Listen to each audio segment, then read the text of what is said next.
the hand that wrote on the wall. It all began on a night of celebration.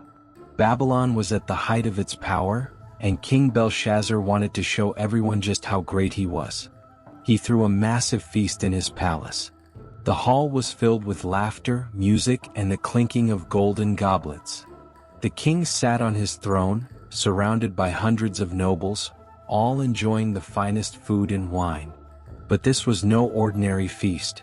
In the middle of the celebration, the king had an idea.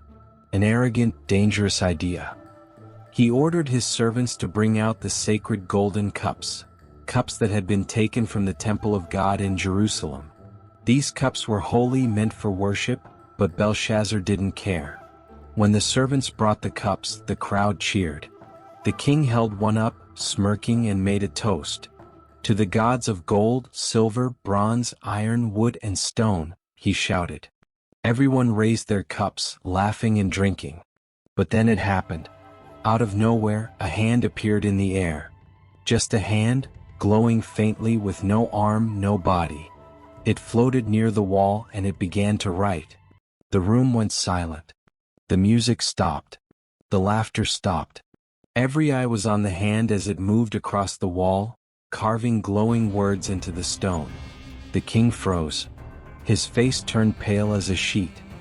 His hands shook so badly that the wine spilled from his goblet. His knees knocked together.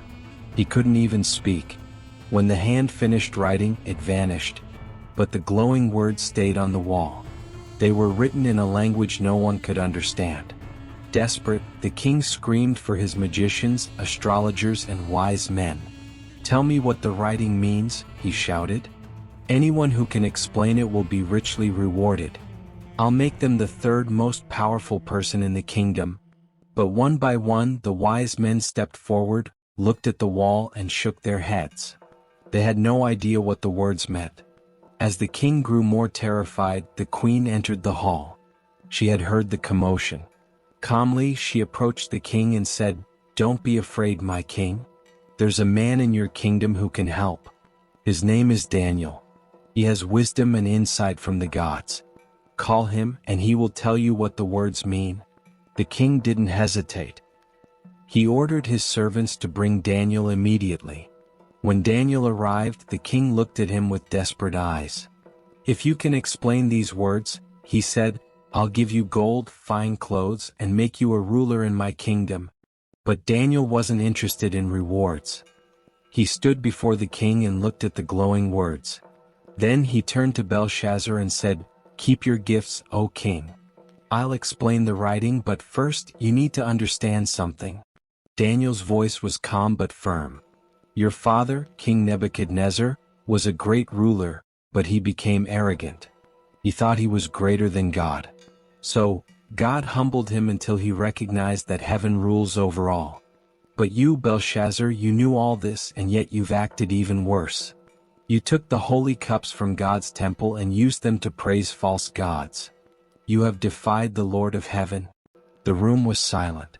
No one dared to move. Then Daniel pointed at the words on the wall.